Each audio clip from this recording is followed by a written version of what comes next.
You know what I just watched? Me pulling a can off some moron's fist? Return of the Jedi. Didn't you hear me? Caitlin is really getting married. What did you like better, Jedi or The Empire Strikes Back? Empire. Blasphemy. Empire had the better ending. I mean, Luke gets his hand cut off, finds out Vader's his father, hand gets frozen, taken away by Boba Fett. It ends on such a down note. I mean, that's what life is, a series of down endings. All Jedi had was a bunch of Muppets. There was something else going on in Jedi. I never noticed it till today. They built another Death Star, right? Yeah.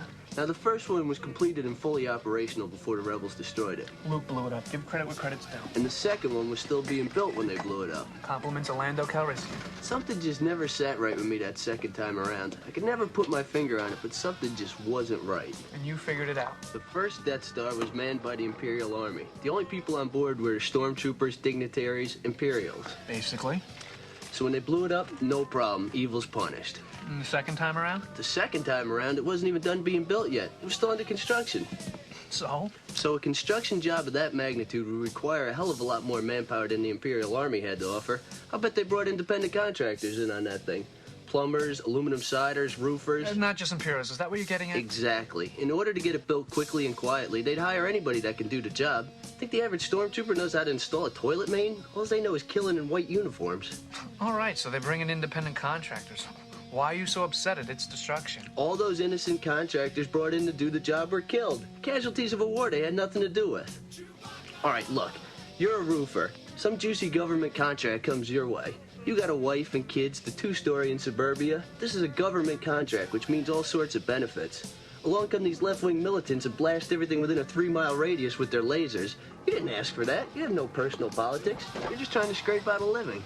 Excuse me, I don't mean to interrupt, but what are you talking about? The ending of Return of the Jedi. My friend here is trying to convince me that any independent contractors who were working on the uncompleted Death Star were innocent victims when they was destroyed by the rebels. Well, I'm a contractor myself. I'm a roofer. Done and ready home improvements. And speaking as a roofer, I can tell you a roofer's personal politics comes into play heavily when choosing jobs. Like when? 3 weeks ago, I was offered a job up in the hills. Beautiful house, tons of property, a simple reshingling job. They told me if I could finish it in 1 day, I would double my price. Then I realized whose house it was. Whose house was it? Dominic Bambino's. Babyface Bambino? The gangster? The same. The money was right, but the risk was too high. I knew who he was, and based on that, I turned the job over to a friend of mine. Based on personal politics. Right, and the next week, the Foresi family put a hit on Babyface's house. My friend was shot and killed. Didn't even finish reshingling. No way. I'm alive because I knew the risk involved in that particular client. My friend wasn't so lucky. Any contractor working on that Death Star knew the risk involved. If they got killed, it's their own fault. A roofer listens to this, not his wallet.